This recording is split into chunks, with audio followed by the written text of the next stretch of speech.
Радикализм довольно трудно поддается определению. В то же время люди довольно безошибочно определяют, вот он говорит, вот он радикал, или эта организация радикальная, да. То есть мы вроде как все чувствуем, что вот есть радикализм, и вот он проявляется вот таким образом. Но определить как-то его, дать такое вот научное определение достаточно трудно. Но это дело в том, что в любом обществе существуют радикалы, они просто вот спят. Ну, спят, есть радикалы, люди радикально настроенные и в обществе, и в правительстве, и где-то еще. Но они проявляются только в определенной социально-политической ситуации. Ну, это политический кризис в обществе, массовые протесты, а тем более, когда назревает там народное восстание. Вот как только общество входит в стадию вот кризиса, появляются люди, которые начинают задавать правильные вопросы. Ну, это, например, вот режим неэффективен, они говорят все, да, режим неэффективен. Все вроде соглашаются, да, вопрос правильный. Что режим коррумпирован, да, вопрос правильный.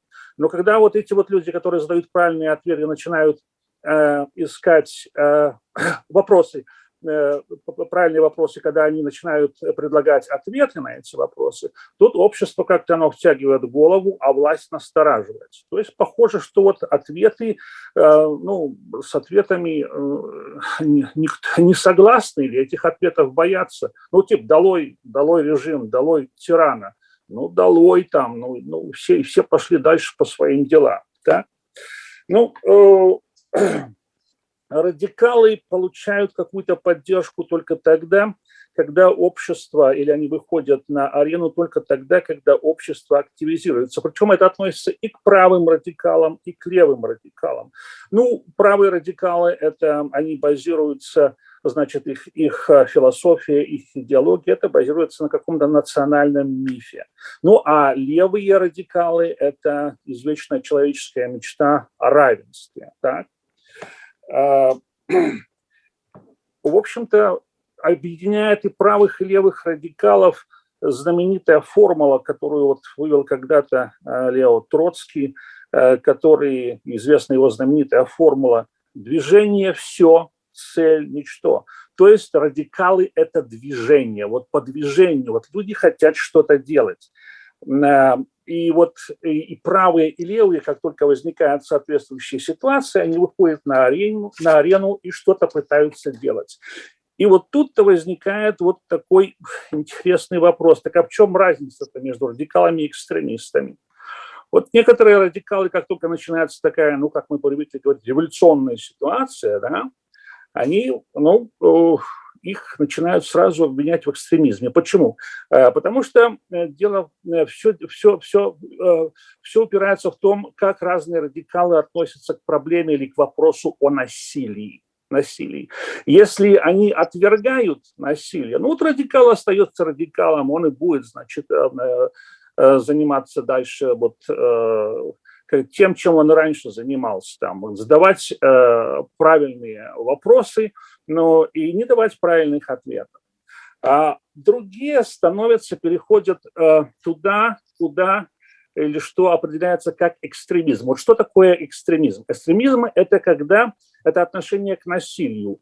Тогда возникает вопрос, а что такое насилие вообще? Насилие, по определению политологов американских многих, это насилие, это прежде всего смерть людей. Вот в результате, значит, кризиса, в результате стычек между полицией, скажем, и демонстрантами гибнут люди. Вот насилие – это гибель человека. Так вот, выделено 4 уровня, шкала существует из 4 уровней насилия, которая наблюдалась при падении диктаторских режимов в прошлом. Начиная мы говорили в прошлом о базах данных, о методах и так далее. Уровень 0 означает отсутствие смертей. Уровень 1 от 1 до 25 смертей. Уровень 2 от 26 до 1000 смертей. Уровень 3 более 1000 смертей. Вот выявлена следующая закономерность, что падение большинства типов диктаторских режимов происходит без насилия, без смертей. И если это произошло так, то в 75% случаев вероятна демократизация общества. Ну а что касается персоналистских режимов, то в 80% случаев их свержение сопровождается не только насилием, но также иностранными интервенциями, переворотами, восстаниями, мятежами и так далее.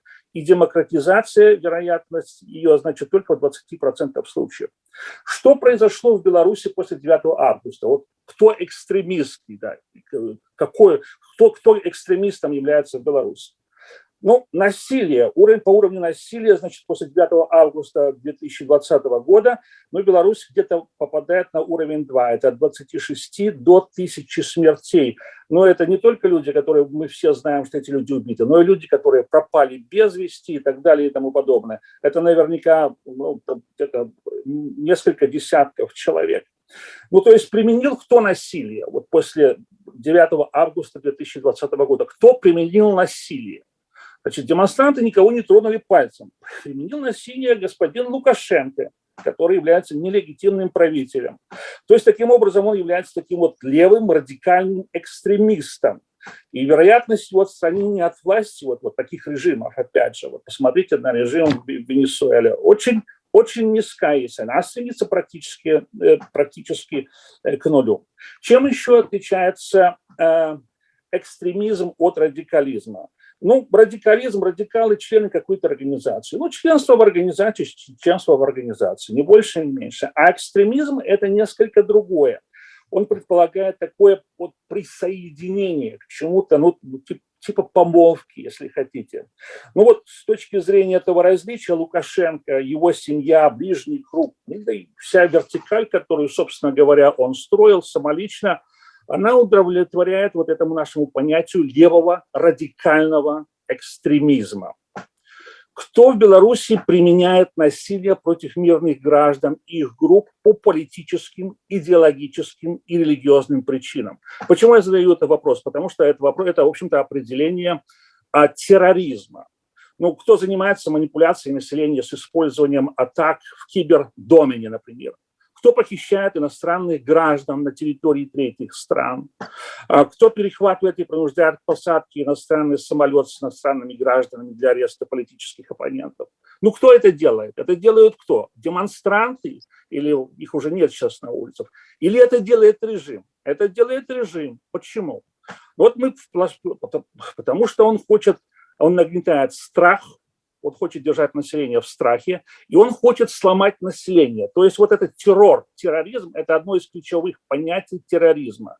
Значит, государство Лукашенко нагнетает страх, хочет держать людей в страхе и сломать людей. Кто не с террористами, кто с нережимом Лукашенко, получается, что это против, что их нужно наказывать. Государство Лукашенко и начали наказывать. Государственный аппарат, в частности, начали наказывать. США ввели санкции, как мы знаем, против силовых структур государственного аппарата режима. Против кого? Я еще раз повторю. Это Центр изоляции правонарушителей УВД Минского горисполкома, знаменитая Окрестина. Второе. Против УВД Брестского исполкома. Третье. Против внутренних войск МВД. Четвертое. Против Главного управления по борьбе с организованной преступностью и коррупцией МВД Республики Беларусь, ГУБОПИК знаменитый, и против КГБ Республики Беларусь.